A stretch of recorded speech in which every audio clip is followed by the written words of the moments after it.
Thanks again to Carbon Health for being our presenting sponsor. If you are a regular here, you know I've talked about Carbon Health and how long I've talked about Carbon Health and why I love Carbon Health.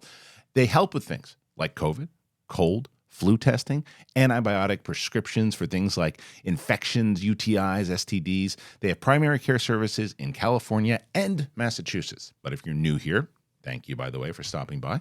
You should also know that they can help with injuries as well. Most of their locations have imaging or x-ray machines so they can diagnose strains, sprains, and fractures if you unfortunately become injured. And I know, unfortunately, not everyone will be near one of the 120 plus locations, but they do have virtual urgent care services for states like California, New York, Florida, and several others. So thank you to Carbon Health. Really, really happy to be working with them. Check out the link in the description. Hey, everybody. Happy Wednesday. Welcome back to The Big Thing / Star Wars Sith Council show, man. Yeah, we're going to talk about Star Wars. We've got a lot to talk about in Star Wars. We're going to talk about Natalie Portman says she might come back to Star Wars, or she'd want to come back to Star Wars. Will they use her? Jedi Survivor. We'll talk about Jedi Survivor.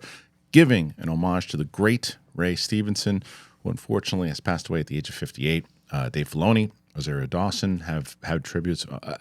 Many more have. The new Ubisoft game apparently still coming out. Make Solo 2 happen. That trended. And apparently people still want to do that. Okay. And then you got news. Regular pop culture news. What's going on? Well, the Flash director Andy Muschietti has given away and spoiled a cameo that happens in the movie. Don't worry, we're not going to. We're just going to talk about the fact that he did. And inside of that, why? What was the reasoning behind it? We'll get into that. There's this movie called what was it called? The Idol. The Idol. Thank you. The Idol. Yeah, I don't remember, and apparently no one else will either because it's getting destroyed by critics. And then Netflix, that password thing starts today. So that and more on today's episode. We have a good crew, man. The good news is that Mike Kalinowski is not here. No, I'm just kidding. He's working, but we do have a very special guest. And after the credits or whatever the hell this is called, we'll introduce him. But for now, show a little, will you? Get on over to New York. It's me. It's Mark Ellis. It is Martin and Corey from Double Toasted, Brett Sheridan, Jen Sturger, Kate Mulligan, gonna be there, and you can get your tickets now. So get your tickets at thechristianharloff.com. Show a little, hit that button. Almost at 100,000. We're getting closer and closer, but we need you guys to help. So do it. Let the English see you do it. It's time for the big thing. Let's do it.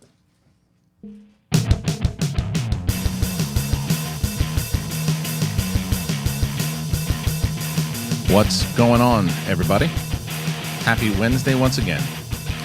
It is me, Steph Sabraw. Hello. And joining us for the first time on the big thing, Frankie Janisch. Hello. Numbers is Hi. here. What's up, man? What's up? Happy to have you. Happy to be here. About time, Kristian. Well, I only live right down the road. Do you really live that close? It's like just on the 405. I didn't know that. Yeah. That's good. Yeah, well, I've asked you before. Have. Yeah.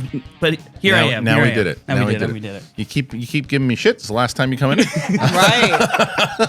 But no, it's good. It's good to have Frank on here because Frank. When we talk about Star Wars, we know Frank can hang. And I don't think Frank's going to interrupt us that much. We'll see. No, there's no way. No. There's no way you can do it as much as Mike. There's no way. Okay. You know, Okay. he's got these. It's become like a bit, though. Yeah. It's funny. So, Frank, what's your favorite Star Wars movie and why? The Empire Strikes Back. Why? Why? Because it has. Well, hold on. Now you say you like that, Yeah. but there's a lot going on. Mike, let him talk. Oh, sorry. Go ahead, Frank. Continue. Well, because Darth Vader, it's the rebellion. You have Han Solo, and Han Solo was absolutely Indiana Jones as well. Poor guy. It's We a miss bit. you, Mike. We do. He'll be back soon. But Frank's here. Frank does a show on the YouTube, Scoundrels Inc. Scoundrels Inc. Yeah. Formerly with Kevin Smets. We still Skype him in from time to time that's now. good. So, but yeah, it's myself, Sean Sullivan, Brandon Hanna, old Schmodown alum. In person? In person, and we'll sometimes, we'll do the StreamYard thing too. Right. But we try to keep it in person, which is why Kevin is here and there. hard, yeah, because he's not in San Diego. now. Yeah, it's But true. he's now he's doing Roka's show. He left you And guys. I was like, oh, okay. Left you in the All dirt. right. I see how it is. Ooh. No, it's fine. It's fine. Sounds We were like 'cause dramatic. It is. I love he it. asked us, and we're like, TTT. we're all like, Yeah. he asked us, and we're like, oh no, man, go ahead. Of course. good time. Yeah. So. For Well, sure. I mean, look. To Yeah. be fair, you're on this show right now, so sure that exactly. We're all over the place. We're all over the place. Anyway, I love this look of what you're doing right I'm now. in a mood I today. like it. What mood are you in? I just Comfy. woke up and it's still winter, so I just didn't feel like I don't feel like trying. I feel like you're gonna force lightning somebody at Starbucks. I look banged up. nails. I love Wait, it, Let yeah. me get The it nails, lined yeah. up. Right. There we go. Go do it. Yeah, it's amazing. It's really good. Anyway, we got stuff to talk about, and if you're brand new to the channel, or you haven't seen Sith Council in a bit, you're like, well, what's going on with Sith Council? Well, Steph and I were talking about it last week and said, it makes, until Asoka comes out, when Asoka comes out, we'll be covering that the same way we always have, full depth interviews with Star Wars stories and full Sith Council. But right now, especially with like the writer strike and everything else going on, there really isn't a lot of Star Wars news, and people aren't really doing a big search for Star Wars, to be completely honest with you. So we were like, well, this show primarily covers a lot of pop culture in general and movie stories in general. So we're like, well, let's just combine it. We'll do heavy Star Wars up top, the stories that are out there and that we want to talk about, and then we'll move into the pop culture stuff. So that's kind of how this episode works now. People seem to really dig it last week, though, too, because they'd like to get your opinion on stuff besides just Star Wars. Yeah, I liked it. Yeah. As much as I would like to just talk about Star Wars, it's like there's a lot of other There's a things. lot of other stuff to talk about, but we are going to start with Star Wars, and let's start with this. Let's start with this Natalie Portman thing. So Natalie Portman was doing an interview, and somebody asked her about returning to Star Wars. I'm sure she's been getting this so many different times. So it's interesting that the quote changed this time around. I think.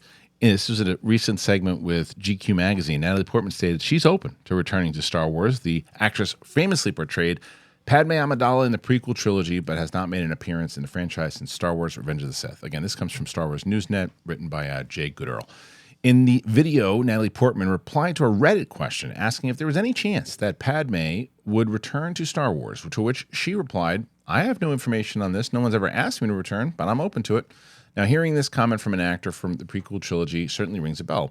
Ewan McGregor said he'd like to return, and he did, obviously, in Obi-Wan Kenobi. From her comment, it sounds interesting, and nobody asked her to return for a cameo in the Deborah Chow-directed series, which I think is pretty silly. They probably should have definitely done a flashback with her, but nonetheless.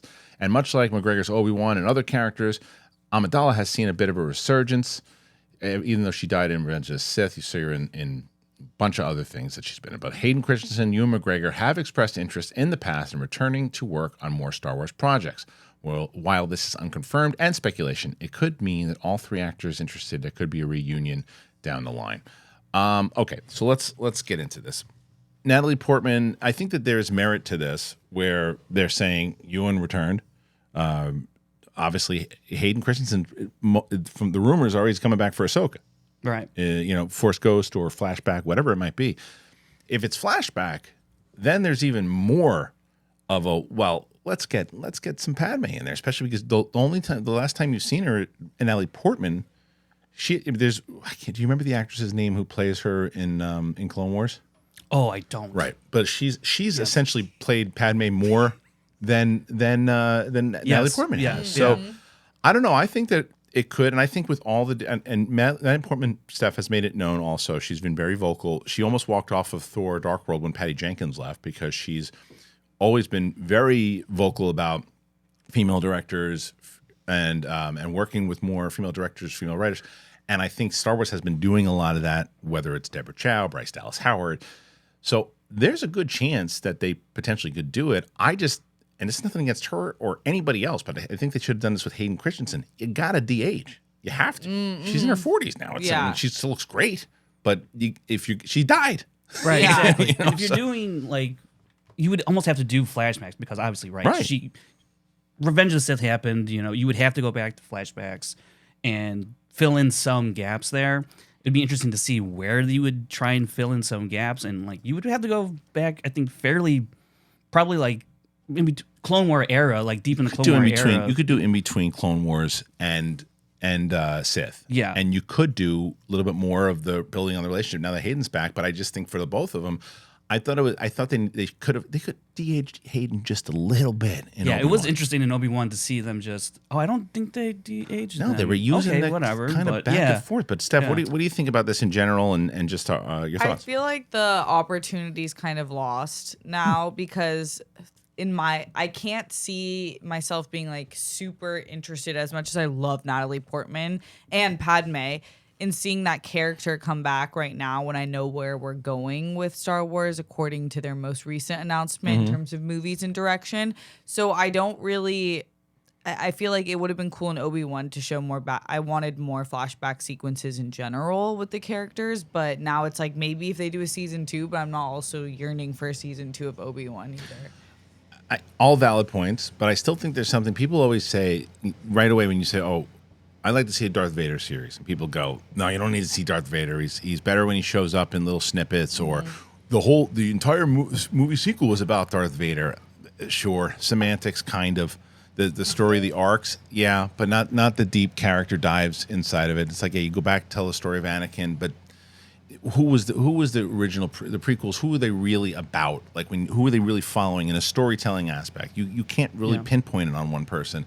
But what if they did a Vader series where if they're able to do this technology of the de-aging and you get Hayden and Natalie Portman back to where you kind of go back and forth of the younger relationship of what they had and the leading up to the anger that builds inside of them. And you do it like a fresh Vader, like a year, 2 years into being Vader, of almost like Lords of the Sith. When, for people who didn't know, Paulus Kemp wrote a novel, Lords of the Sith, and it was fresh of him being Vader. And it's also, the side story was Cham Sudala, Hera's father, basically starting the fraction of the rebellion, and there's two things going on at the same time, and Palpatine and Vader have to get off this planet, but he's kind of battling stuff internally.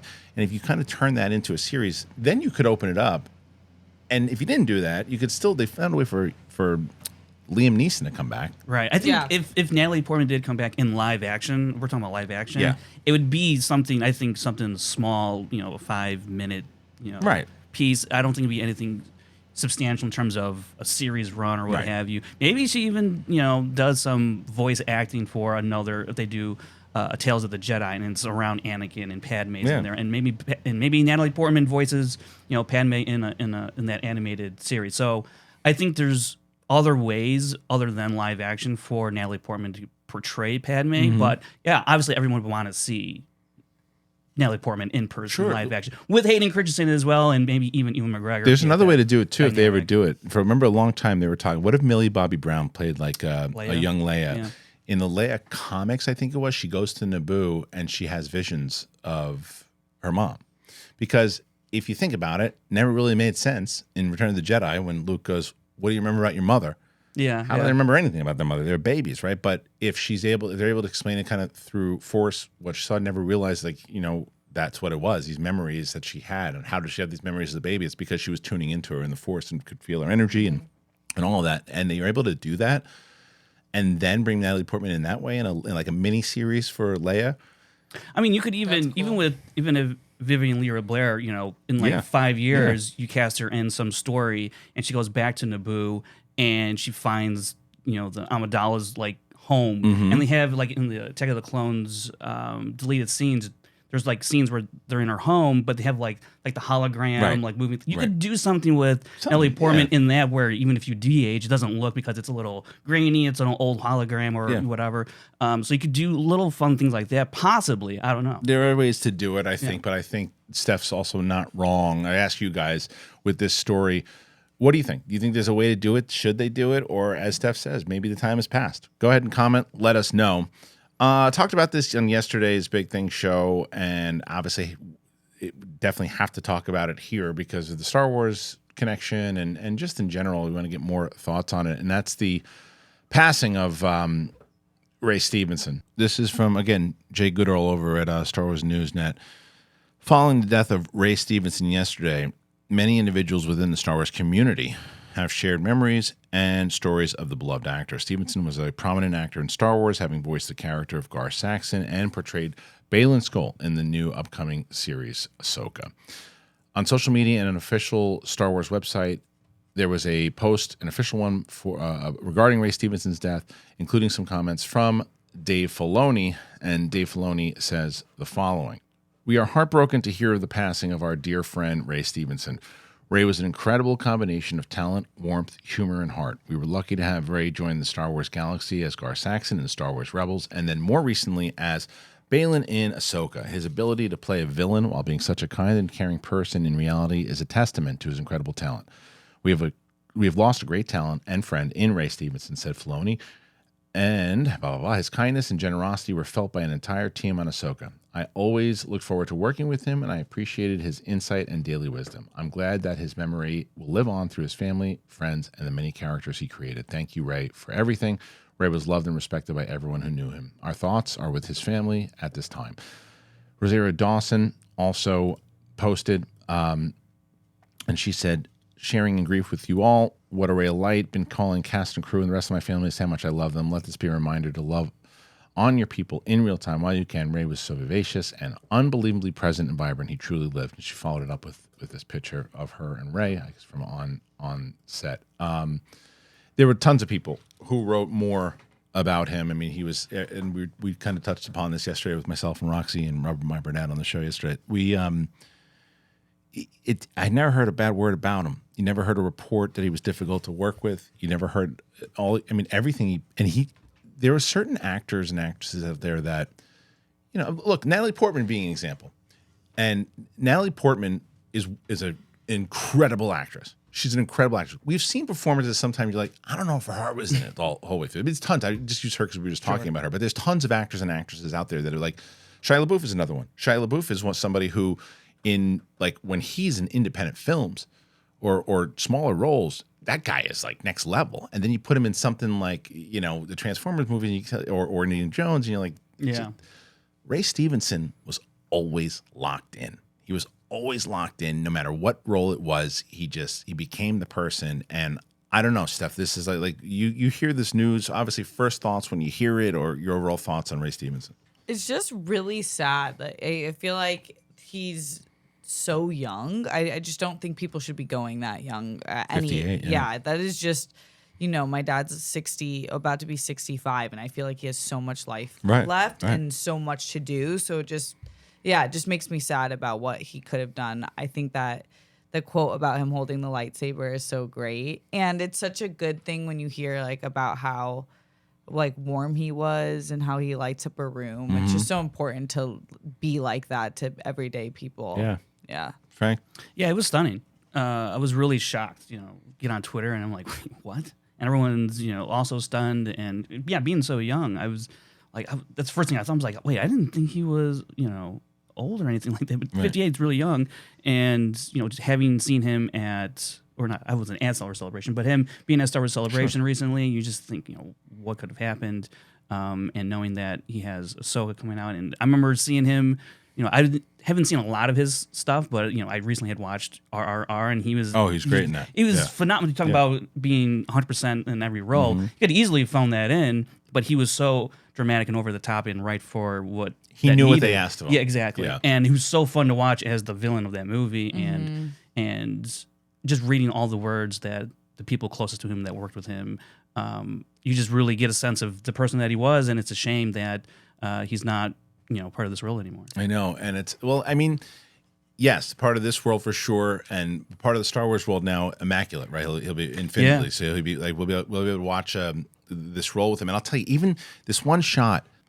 That looks like classic Star Wars stuff we haven't seen in a while, and it's because look at the intensity in his eyes, right? Look at he's got the cape on. He just got it all. And he's got it all, and it's just like I can't wait to see him in it. And now it's even more so. You're watching it, going we don't know if it's his last role ever because he probably shot a whole bunch of stuff. He was filming something in Italy or something. The guy was filming all the time because he was who didn't? Because that's kind of what we're talking about. Everybody wanted to work with him for not only the fact that he was so talented, because he was easy to work with. He lit up the set, and I think that it really rings true to what Rosario Dawson was saying. It's savor every moment, because you don't know, because they were all working with him going, oh yeah, and then he just the details aren't really out there, but apparently he just caught something or something happened and like that. So it really is a testament to just savor every moment. I don't mean to be preachy, but it's just it goes that fast. Yeah.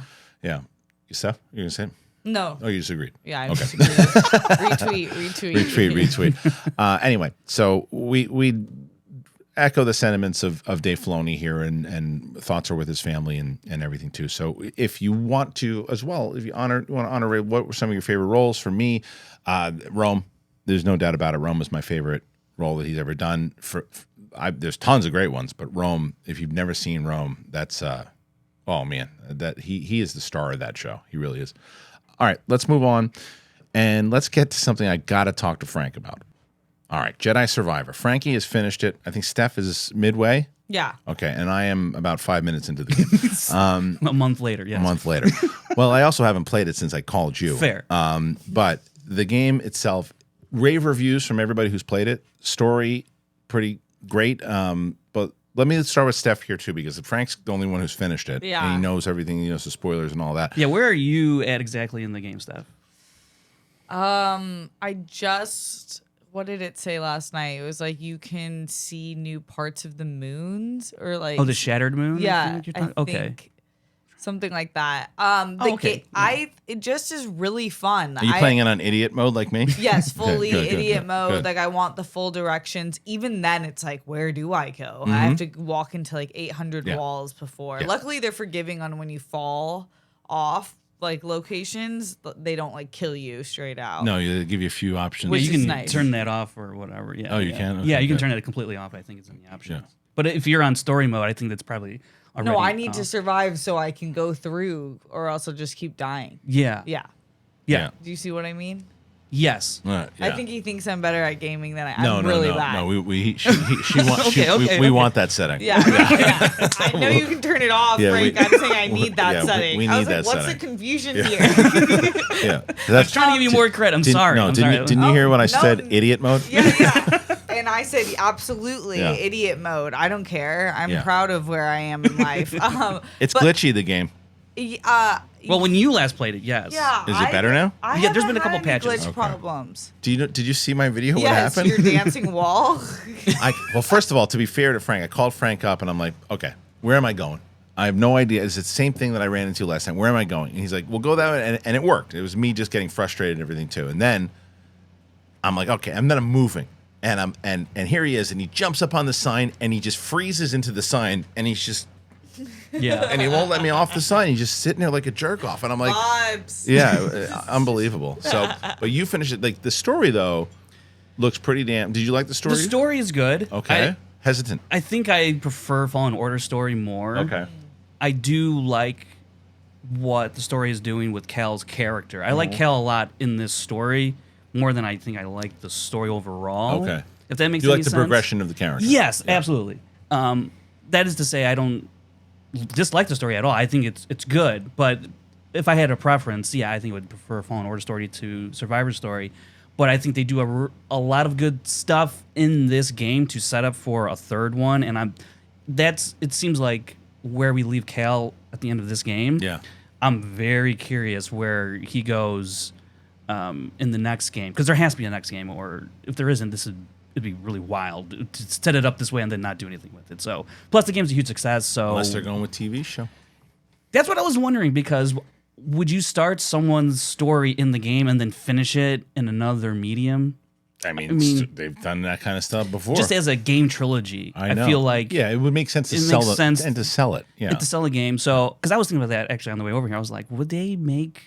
I don't know. I would prefer them make that third game, and then I told you my World Between Worlds theory or fan theory, where you put Cal goes through the World Between Worlds and he pops out 15 years later after Rise of Skywalker, Yeah. and that's how you can move Cal into the Star Wars universe that we're currently playing in, Yeah. and do something with this actor Cameron Monaghan, right? Yep. So because he's such a talent, There I was was like, a- how could you not do anything with him? well, I in had live gotten a action? tip months ago Yeah. that he was talking about doing a live action show with them. So whether that has come to fruition or not, I don't know. We'll see. But the World Between Worlds is. I know it's a dangerous area to play in because it can get really murky and tricky. It isn't for hardcore fans who have seen it before, right? And even those hardcore fans will still be like, all right, time travel. I always say it.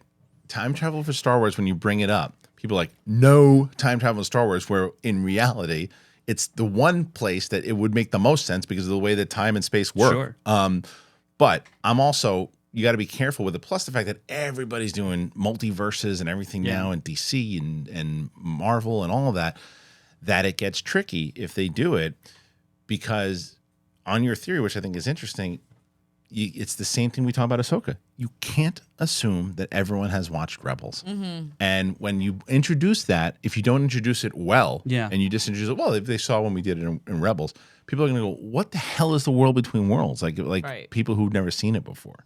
Do you think they should, I forget where you stand on it, because I think they're going to touch on it in Asoka. I really 100%. Do. What do you think?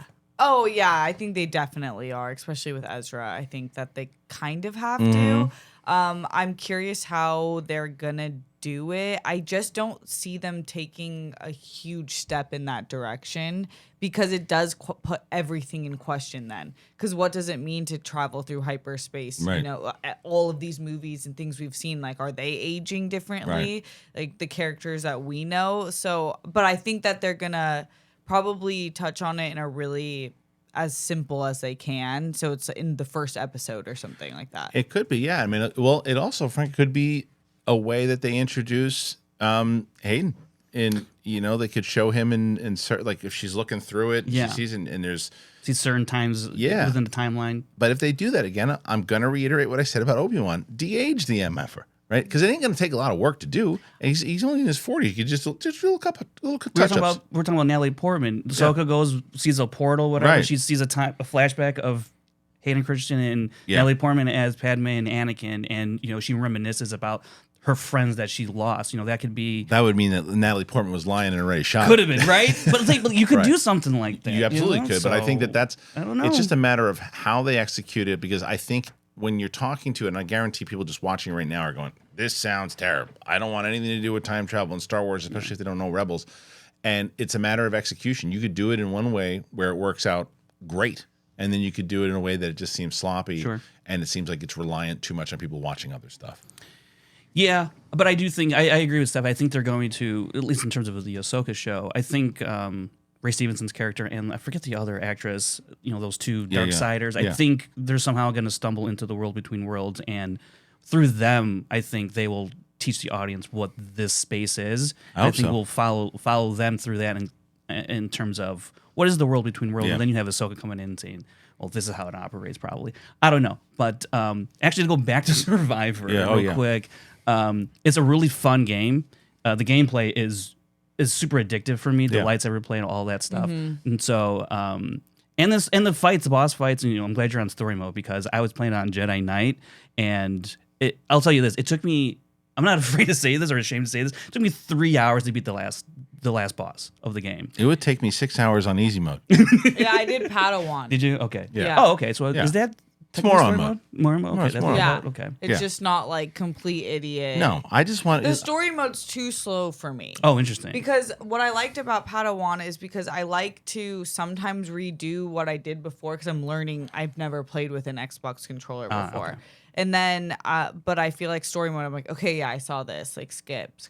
Yeah. The story at the beginning of it is really well done, and it's just, the same people who are involved in Visions are involved in doing the story for this, right? Yeah. Which is Visions was great. I think that maybe they should kind of help with some other stuff too. That's just my thoughts. That'd be cool. Yeah, there's a lot of great like weapons and technology they have in Star Wars, but I'm guaranteeing you that some of these people are still shaving their ball bags with lightsabers, and I wish that they wouldn't do it. I wish they would actually be using MANSCAPED. That's what they should be doing. They should be using MANSCAPED, and I'll tell you why. Summer is coming. Who's ready for the beach? Well, MANSCAPED is here to ensure that your body is ready for the wild with their game-changing full-body grooming and hygiene products. Who wants to be that guy, the Austin Powers chest hair, walking around like a putz? If you grew some of those winter man tits, well, the least you can do is make sure that they're hairless. It is time to get ready for Hot Guy Summer. You can go to manscaped.com, 20% off, and you get free shipping. Got to use that code BIG THING. I love Manscaped. I've been using them forever. You guys know that. I've been talking about them. That freaking nose trimmer is my life. I love it. The Weed Whacker 2.0. Oh, just the performance package in general. It's dedicated to help you increase your confidence and level up your full-body grooming game. It is true. It comes with the essential Lawnmower 4.0. Yeah, you can take a canoe because it's waterproof. And it is a cordless body trimmer and a ton of other liquid formulations to round out your grooming routine. It doesn't matter. It's so great. I love them. If you're wearing sandals now, you need to get the Manscaped Shears 2.0 Nail Kit. They have everything. I love Manscaped. Nobody should be walking around without Manscaped. You should all have it. Every household should have Manscaped. 20% off and free shipping. Use that code BIGTHING at manscaped.com. 20% off and free shipping with the code BIGTHING at manscaped.com. Trim your chesticles with the besticles. Get Manscaped. That's their new tune. All right, thanks once again to Manscaped. If you haven't gotten Manscaped, I don't know what you're waiting for, man. I've been talking about Manscaped for years, and we all use it here. Even Steph's gotten it for people for gifts, and it's great. I love it. You got to be trimmed, man. I'm telling you, don't plant tomatoes in that thing. Get. Don't you start growing your gardens down there. Don't. You don't need to anymore. We're giving you the growing tech. tomatoes. You got to see a doctor. I don't know what tomatoes. else. Because it's like shrubbery. If I see another tomato in your ball sack, Right. I swear You don't need it. That's what they're there for. Right. Right. They're there for they don't want to be preoccupied with other things. It's a clear view. That's right. All right. So let's see if there's anything else. Oh yeah, I want to talk about this Ubisoft thing. Hold on. Let me bring it up. All right. Remember this game? Yeah. Remember? Yeah, they talked about it. Like it's been rumored forever. This Ubisoft open world Star Wars game. Apparently, it could arrive in early 2024. I always love this image because it's got like that. It's very reminiscent of like World War II. Yeah. Right. The report comes from Kotaku, who claims that sources familiar with the company's plans have shed some light on the slate of upcoming big releases for the company. After announcing its largest operating loss in history last week, the publisher appeased investors by hyping up a number of AAA projects such as Avatar: Frontiers of Pandora and the next Assassin's Creed. Still, they kept at least one major title for the next fiscal year in the dark, and that could be the as-yet untitled Star Wars game.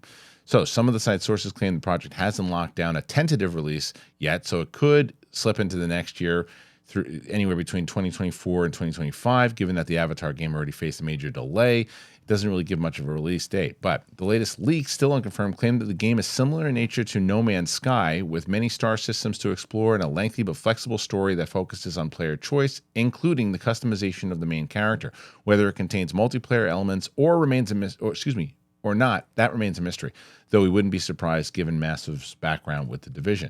It's expected to reveal more about its upcoming project releases on June 12th during its big summer showcase. All right, let's just talk about this game. This sounds similar to what we really like about Knights of the Old Republic, right? That that it goes and based on your choices and things of that nature. And what I like about it is the idea that we can, if this is indeed the truth, that we're going to get new people, very similar to how we got Cal Kestis, who was a new character, and inside of it you met some old characters and legend stuff, and I think they did it very well in that game. Do you think they're going to kind of approach this the same way, Frank? What do you think? I mean, the No Man's Sky description, I don't know if you've ever played that game. No, I haven't. It's actually, I was over at Kevin Smed's old place, and he had the VR for this game, and it's a true open world. You can go wherever, and you can fly in space, and you can literally just sit in your spacecraft and just hit full throttle, and it'll take you a day to get to the other planet. Or like you real time stuff? Yeah, real time. Or you can hit the hyperspace, whatever, and just boom, you're there. Wow. So it's a hugely expansive game. So to translate something like that for Star Wars and make it feel lived in and have the lore and all of that, I think is a huge, huge undertaking.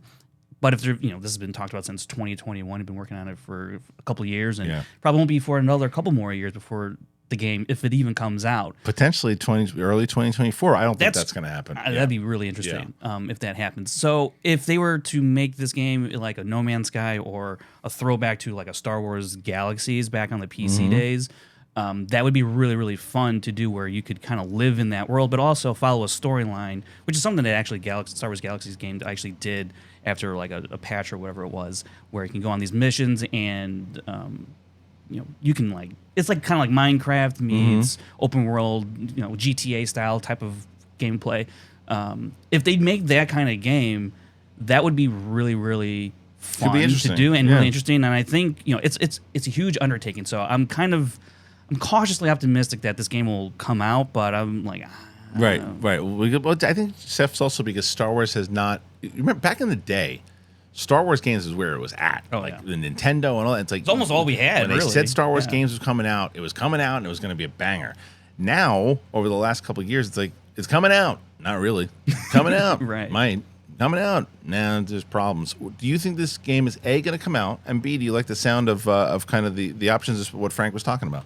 I think it would come out. I think it will come out. I do like how you're describing it. They don't have a VR game yet, right? No Star Wars. So there's a ton. There's a few Star Wars Vader games. Immortal Yeah, there's series? Vader. Yeah. You've never played Vader Immortal? Is it fun? Oh. Yeah. Oh, I have it. Okay. You would lose your I mind. just got an Oculus, so I want to. Yeah. Finally, after all this time, After all this time, it's the best thing ever. I'm a little upset with you right now. What? At least I got it. Yeah, but why did you get it this time? Be honest. Well, it was presented. Look to me. at she never stumbles on her words. Uh-oh. It It was presented. It was to given me. as a gift by her boyfriend. Oh, there you go. But I just woke up one day. it's good. And Good. I was like, wow. But nonetheless, yeah, there's a few of them. There's Vader's Immortal. There's this other one that I started to play that I'm just not good at, so I stopped playing it, and I still have it. But the Vader Immortal is spectacular. Oh, that's cool. Yeah, there's okay, three I'm gonna parts get to it tonight, and I'll report you, back. yeah, you'll love it. It's and now they launched with that thing. Now Yeah. it's like probably like $13 an episode or something like that. It's pretty cheap. But I would rather play that, I think, than I don't want to say it prematurely, but I get really stressed out playing like Xbox, like on a game, like a PC. How The come? PC gaming system, or any gaming system. It feels really real. Like, I don't know what to say. Like, I just feel like I'm letting the galaxy down When you die and you fall off yeah, cliffs, and right. Jesus, I don't remember like. Right. XY is the pull switch, whatever it Right, is, and right. every time I have to like I'm like, oh, that's a different. I'm not giving gamers enough credit because that's a different part of your brain where you have to really remember things Oh, yeah. offhand that's really why I'm so quickly. bad at it. Yeah, Especially- like, yeah. So it takes me what 3 is hours. block X, and then Right. what's it called? Button mashing. I do that. I could literally figure out. They tell you which buttons to use, and I do it, and then 3 seconds later. what? No idea. Right, Yeah. right. Anyway, to me, I think Frank's right. I think this game is going to come out. I think that it's because of what they said in the report. Also, is that Ubisoft kind of needs it to come out Yeah. because Yeah. of the IP and how strong the IP is, and how if it's a good game, When you see how well Survivor is doing, Right. like that series, it's Right. like, well, let's try and Everyone was piggyback off talking of yeah, that. and then why wouldn't you want to try to get back to prominence? And I think, and I'm wondering because Lucasfilm, that division that helps out with Visions and Jedi Survivor, I would assume that they're involved in anything games that they're involved in. So that's promising as well because they know how to tell stories over there. They're the same team that also works inside of the publishing. The reason you're getting that High Republic storyline and all those storylines that are working with the authors and novels, that's that same team. Mm-hmm. So there's a reason why that stuff is really good and also baffling that nobody's cherry picking from it. Yeah. And nobody's turning their novels into TV shows. And I mean, it's crazy. Yeah. It's really crazy. It's almost as crazy as not getting yourself a RUMPL blanket. I'll tell you that. You got to get RUMPL blankets. You need RUMPL blankets to keep yourself warm. And RUMPL blankets we love. And I'll also tell you about both RUMPL blankets and BetterHelp. Here you go. RUMPL is back. I love RUMPL. I've been telling you about RUMPL. Please tell me that you've been getting them. Please. And tell me what you think of them because they are amazing. They're on a mission to introduce the world to better blankets because they're made with durable, sustainable materials and they're built to last. They recycle over 5 million plastic water bottles a year and they are B Corp certified, climate neutral, and they donate 1% of all their sales to environmental causes. They're built to endure the elements because RUMPL blankets are made with durable materials that repel spills, sand, stains, and odor no matter where you bring it. If it gets dirty, just throw it in the washing machine. So what I love about them also, by the way, it's not just for outdoors. Really good for, you can get one where you just watch some TV on the couch, kick back. It's pretty great. You can bring one out to the movie theater with you. It keeps you warm and comfy. I love them. I take them everywhere. I take them to the kids' soccer games. I take them to, we do picnics, and then I just take them inside. Now, if you guys want to check this out, you want to do what I'm doing, go to rumple.com/thebigthing, but use that code BIGTHING at the checkout, and you'll get 10% off of your first order. rumple.com/thebigthing. Code THEBIGTHING. Do it. This episode is sponsored by BetterHelp. Love BetterHelp. Happy to be working with them. Already, BetterHelp has helped out close friends of mine and helped me out. Recommendations. They're really great. And I'll tell you that for you guys, how much time, honestly, do you really spend on yourself in a given week versus how much you spend on other people? How do you balance the two? It's easy to get caught up in what everyone else needs from you, and you never really take a moment to think about what you need for yourself. A lot of times, especially when you want to help your family, you want to help people out when they call you up, and it's like, who's helping you? And you give a lot of time giving, and what happens? You feel stretched thin and you feel burned out. Therapy can give you the tools to find more balance in your life so you can keep supporting others. You know, Roxy is someone who's very close to me, and she's cool with me talking about it. She'll talk about it in just a second. Roxy was looking for somebody to talk to. I recommended BetterHelp, and she has really benefited from it. So she's been talking to her person for a while now. If you're thinking of starting therapy, give BetterHelp a try. Seriously, it's entirely online. It's designed to be convenient, it's flexible, and it's suited to your schedule. You fill out a brief questionnaire to get matched with a licensed therapist, and then you can switch therapists anytime, no additional charge. Find more balance with BetterHelp. Visit betterhelp.com/bigthing today, and you'll get 10% off your first month. That's betterhelp.com/bigthing. All right, thank you to both RUMPL and BetterHelp.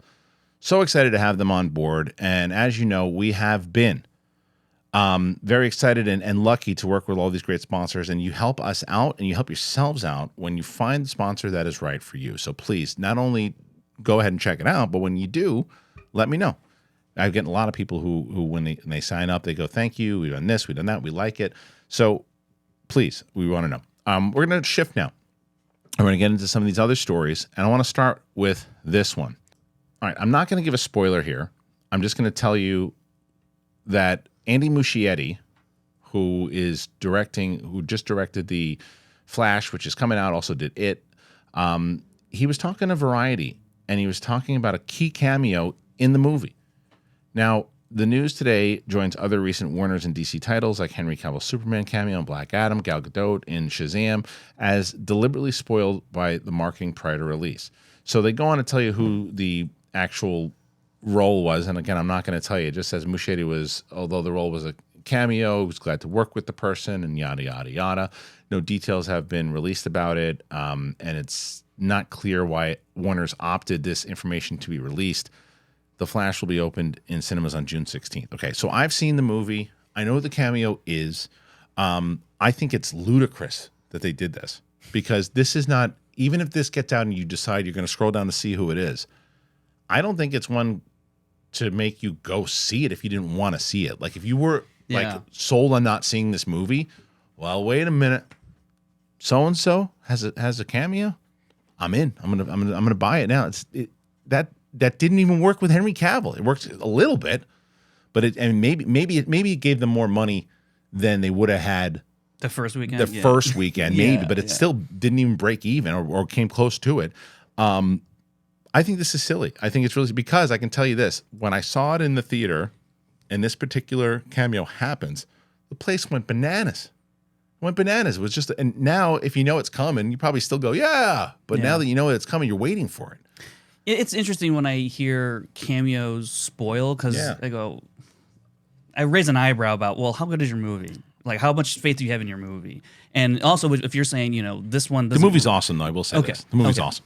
Okay, you shut your mouth, Frank. Yeah, the movie is awesome. I haven't seen it either. Yeah, I know. Kidding. But I mean, it does from the trailer. I can understand the question behind it, because it seems like a tactic that's employed. Oh, you don't want to see it, but you should, because right. So I go, okay. It's but this is not. I think it's a valid concern, but I can say the movie's good. It's really, really good. But Steph, what do you think that this is something they should have done? No, I think that there's a few things. There's people that are like high up on movies, and they just don't they don't really think about what they're saying in interviews. They don't really care in that sense.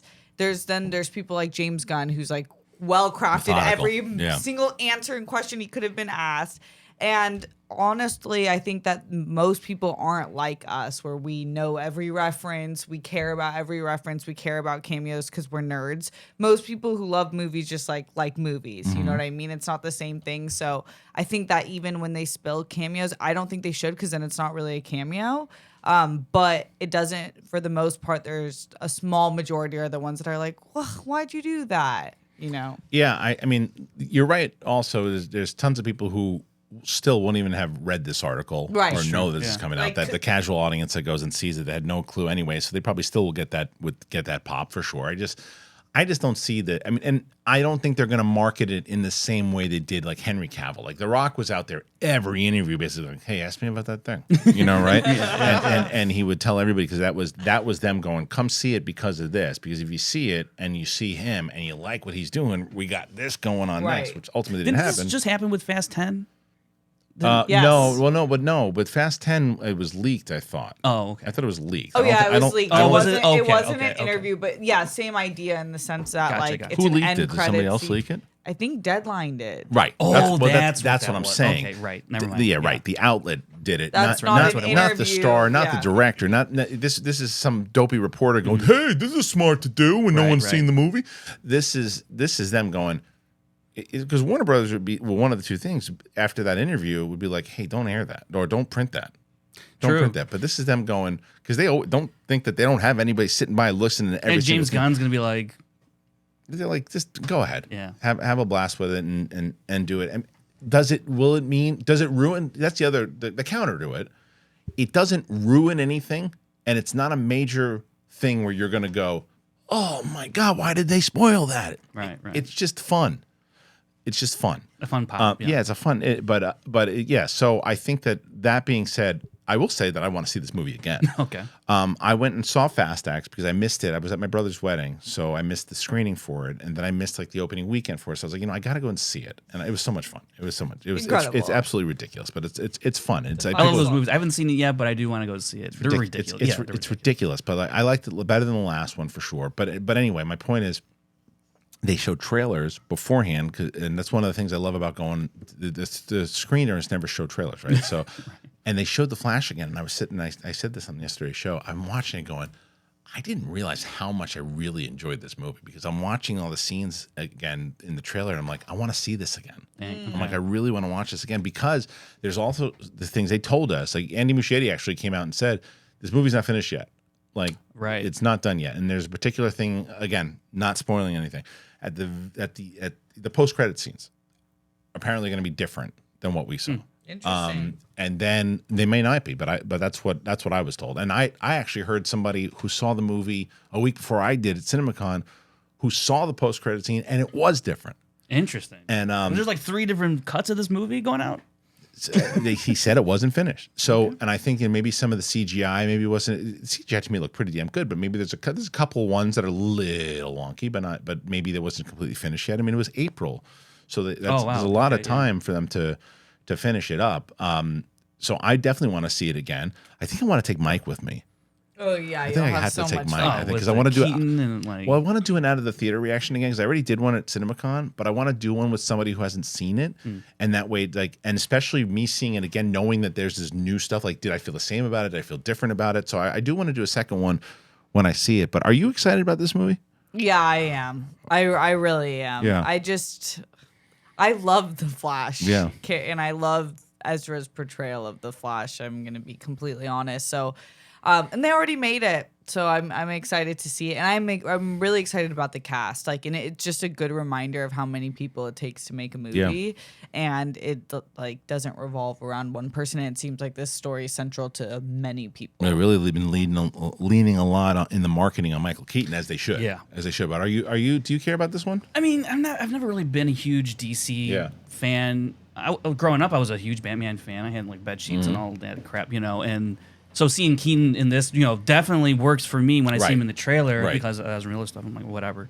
But the Keatons, I'm like, yeah, that'd be. And also, I mean, yeah, the trailer really does work for me. Yeah, the trailer really did sell the movie to me because otherwise I would be like, well, I'll just see it on the DC movie. I'll see it on HBO Max. Yeah, I would say this is one of the DC EU, not including the Dark Knight and trilogy and all this. Because this is, if not their best, it's up there. Okay, it's up there.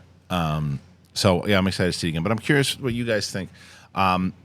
If you read the cameo, first of all, do you wish you wouldn't have? And do you think that it spoiled anything? And do you think it makes sense of why they would market it? And in general, even if you didn't read it, do you think it makes sense that they would market it this way? And that why would you do it and you're avoiding it because? Or there are a lot of people who want to avoid spoilers, but see that word spoiler and then look anyway and ruin it for themselves. It just happens all. Kevin Smets. Is that what Smets does? He can't help himself. Every time I see a movie, he calls me and he goes, "Just tell me this." Yeah, every exactly. single time. Do you want to know this? I read this. Yeah, and he guesses on certain things. Like, all right, don't tell me if I'm right, or tell me if I'm right. This, and this in the very beginning, and I'm like, you're wrong. 9 out of 10 I love times. spoilers sometimes. Yeah, but it just depends on it. But on scary things. Like Across the Spider-Verse, I want no spoilers. Yeah, well, we're seeing that next week. That's I'm looking forward to that my most one. anticipated Are you? movie of the year. Are you seeing it next week? Yeah. Okay, good. Yeah. Nice. I'm excited to see that one. And speaking of, what's it, Vivian Lynn Blair? Vivian Lyra Blair. Lyra Blair. She was just in that Boogeyman movie I saw last was she? night.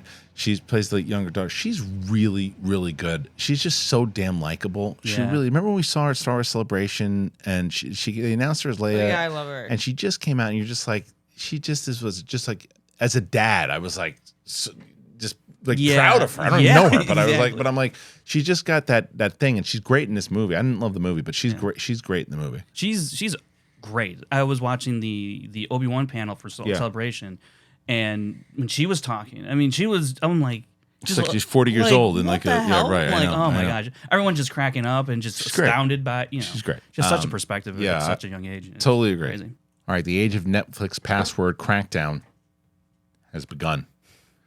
It hit the U.S., everybody. Tuesday, Netflix officially began rolling out its paid sharing feature in the United States. The password crackdown requires all account users must be in the same household and live in the same location as the primary account holder. Users living outside of a household will be able to join the main account for an additional $79. No, $7.99 a month. My father-in-law will be calling me shortly. Higher than an ad-supported standalone Netflix subscription, which is $6.99, but less than the $9.99 a month for the plan. Primary account holders are now prompted to set a household location on their devices, and Netflix indicates subscribers will still be able to use their accounts whilst traveling. Factors such as how often the device has used the Wi-Fi at the primary location will be used to determine non-household members. According to a Netflix spokesperson, those users will be prompted to transfer their profiles to a new Netflix subscription. Primary account holders with premium subscriptions can add up to 2 non-household members to their accounts for the $7.99 monthly fee. The U.S. rollout arrives 3 months after Netflix began its crackdown in Canada, New Zealand, Portugal, and Spain earlier this year. In Canada, the crackdown resulted in a larger paid membership base, even as there is a cancel reaction in each market, which impacts near-term member growth. Right, this is interesting because I think there's one side of it where people are like, well, this is greedy. This is, why are they doing that? It's like they're making a lot of money. And then the other side of it is, as they said in Canada, right? It's like, if you really like Netflix and you want those shows, and you're going to pay the $7.99 or whatever it is to get it, and they're going to make more money on it. And it's also not a coincidence, Steph, that they're really doing this during like the writer strike side of it too, because this is one of the biggest things inside of the negotiations in the writer strike is, what are these numbers looking like? What are these numbers looking like when you stream something? And these numbers, by the way, with this plan for Netflix, could go up and will go up. I mean, yeah, you're going to get people who are either dropping or saying, oh, I can't believe this and blah, blah, blah, blah. But there are other people, if you want that stuff, you got to pay the price. You want Stranger Things? You got to pay the price. You want that. My wife is watching that freaking Katherine Heigl show. She loves it. And what's it called? Firefly Lane. She loves it. She loves it. But like, yeah, it's like, but that's what I mean. They have a lot of different stuff. What do you think about this?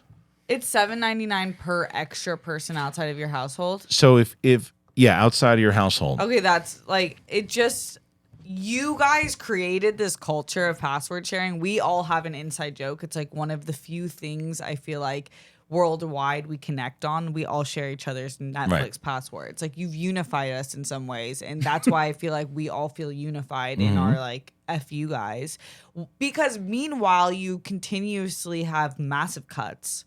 Netflix is like notorious for it this year, and with the writer strike going on, that you clearly aren't like just giving writer or like appeasing to what writers are deserved. It just makes me really not like you guys. But do you understand business-wise why they're doing it? Totally. Right. But like now?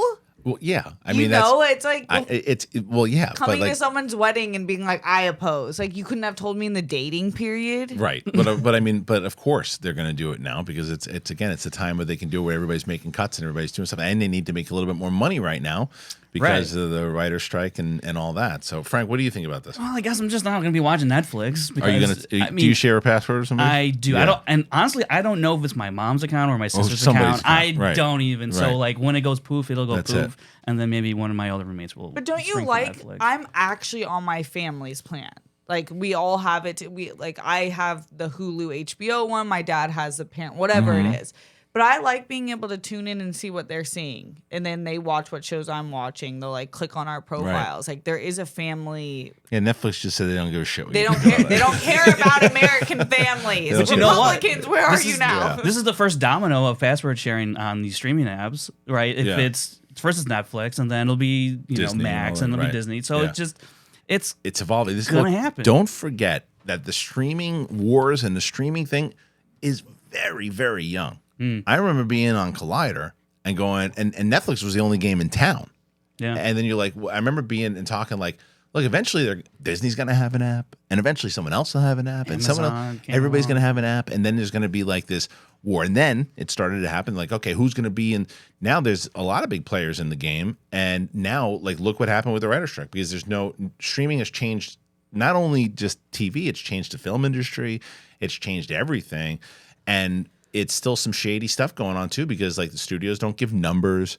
Yeah. Like that's got to change. That's got to change, because you've got to be able to evaluate like how I'm like Snoop said it when Snoop. Do you see that thing Snoop said? He's like, how am I know how I'm getting paid? He's like, tell me. He's like, you know, you're doing this on amount of streams. Pay me. Like, it's my movie. It's my thing. It's my music. Pay me. Like, but show me what it is. Don't hide those numbers. So sketchy. Yeah, it's like they've.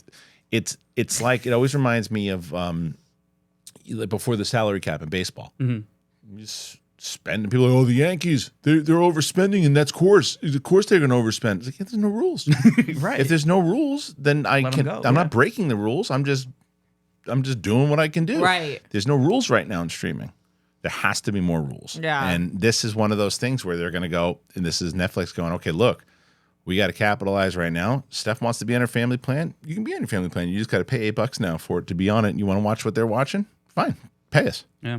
I don't really watch that many Netflix shows. Like, Stranger Things, but even then I just fall off, and this won't really affect me tremendously. But yeah, other people, that sucks. And People like, love Netflix. Bridgerton. Yeah.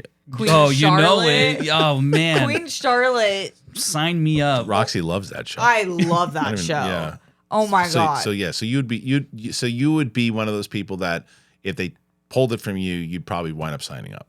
Yeah. right. I mean, This is why they're doing It's going to work. Yeah. Because they already showed in Canada Right. that they can withstand the See, backlash and right. grow their subscriber base. So why wouldn't they eventually roll this out funny to all is- regions? I don't watch. I mean, I'll watch Stranger Things. There's a few other shows. I mean, Cobra Kai. Oh, sure. There's a few other shows that I watch when they come out, right? But I don't. That's not my app of choice. My two apps, no, I'd say 4 over those. I watch Hulu more. I watch Cinemax, which is pretty much HBO Max or Max. HBO is my number one. Amazon, and Disney. Yeah. Like, those are the ones that I watch more so. Now, my wife does watch Netflix, right? And my youngest watches it for the kids stuff. Yeah. But if I took away Netflix for my youngest, she'd be fine. My wife would probably be the one like, where's Netflix? Yeah. And it's just like, I don't really, that's the one app I wouldn't want to cancel my Prime membership. I love it. HBO Max has so many great things. I mean, and what I love about Amazon, by the way, is too, they have every movie. Yes, by you the can way, just too. rent it. True. The other night I watched Dark City. Have you ever seen Dark City? No. Oh, you'd love Dark City. Really? Oh my God, Dark City is the original Matrix. It's Yeah. really Really? yeah, it's like they there's no world where the Wachowskis didn't see Dark City before they started Amazing. writing Matrix. It's fantastic. I love it. It's like dark, but it's good science fiction. Okay. And, yeah. Did you watch that Adam Driver science fiction film that's on Prime right Oh now? God, the 63 yeah. or I whatever. I saw it in the theater. It's not. No, No, it's I dull. couldn't. I was like, Adam Driver, sci-fi. That sounds right up my alley. But The Benefit hour and 25 minutes or something. Okay. It's really okay. short. Isn't that weird? I'm like, oh, an episode of TV. Yeah, yeah, Right, for real. Yeah, I remember I saw that. I did an out of the theater for that one, and it was it's just kind of dull. Okay. Yeah, he's good in it, but it's just dull. All right, let's do one more, and then we can get the hell out of here. All right, so I do want to talk about some stinkers, man. Stinkers. Listen to this. All right, The Idol on HBO getting destroyed by critics. HBO premiered the first 2 episodes of its controversial new TV series, The Idol, at the Cannes Film Festival the other night, and the reviews have been ... interesting.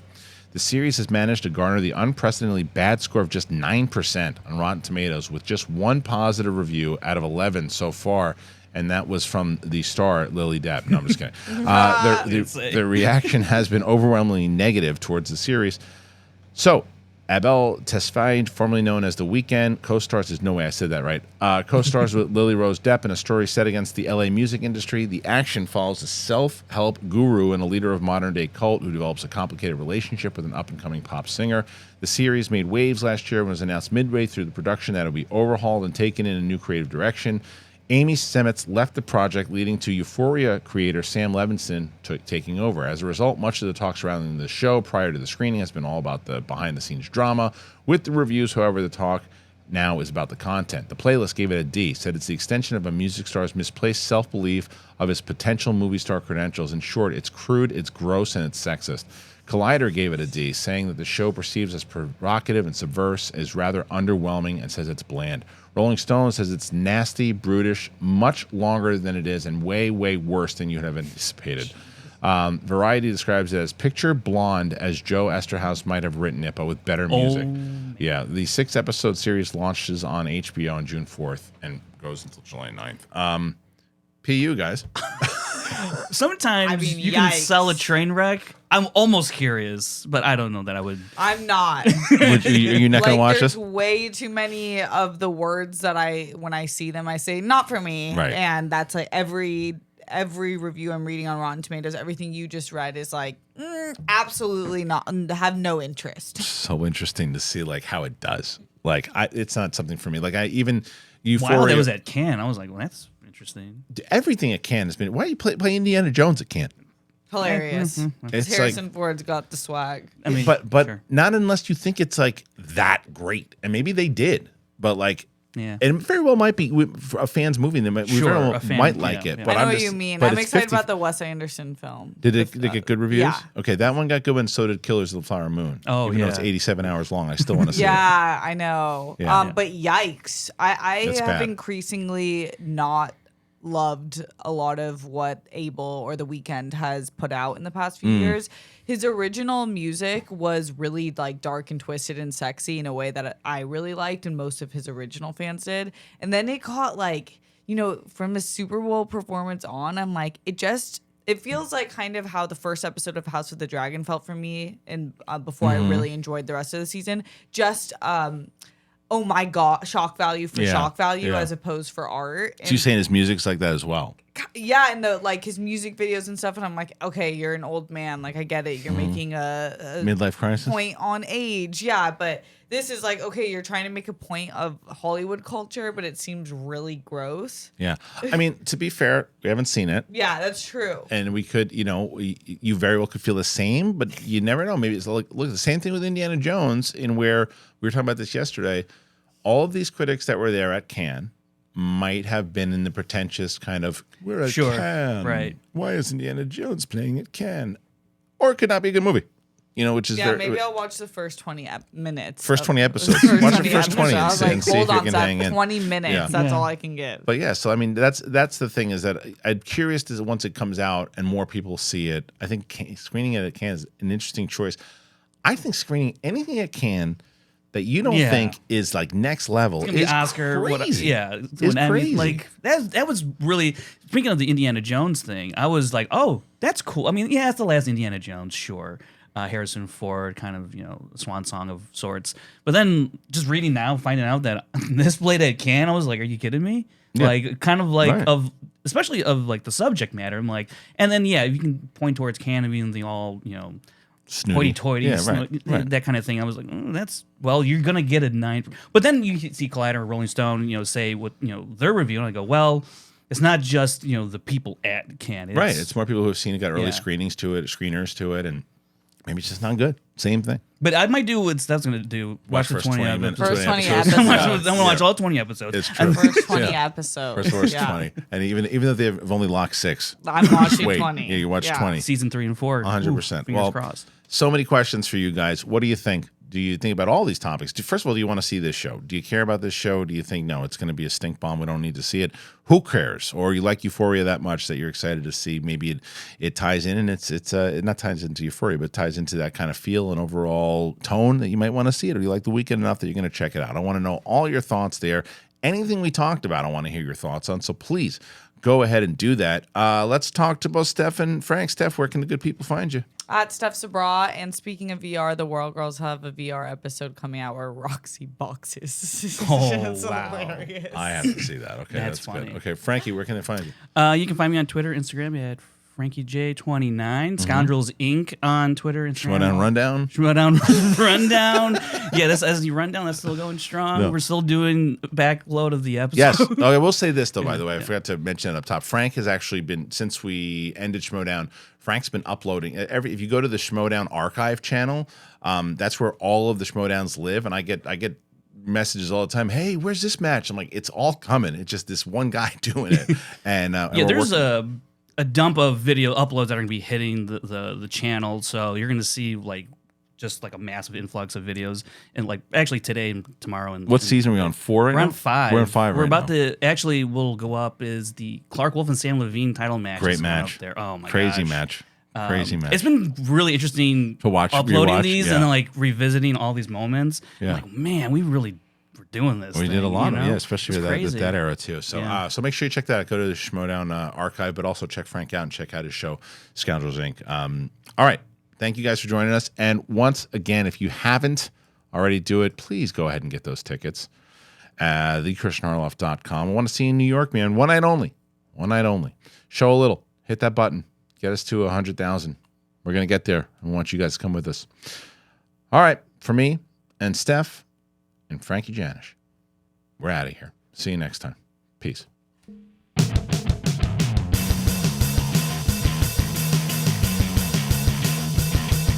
I want to be on Scoundrels Inc. Hey man, put me on Scoundrels Inc. I'm a scoundrel. I just stole 6 nuts from my brother. That's right. You don't know. Stupid assholes. Drunk. Off what? You figure it out. I stole that from him too. I'm a pimp. Yeah, baby. Yeah, that's right. Oh, am I on the air? Oh shit. I gotta get out of here. Bye-bye.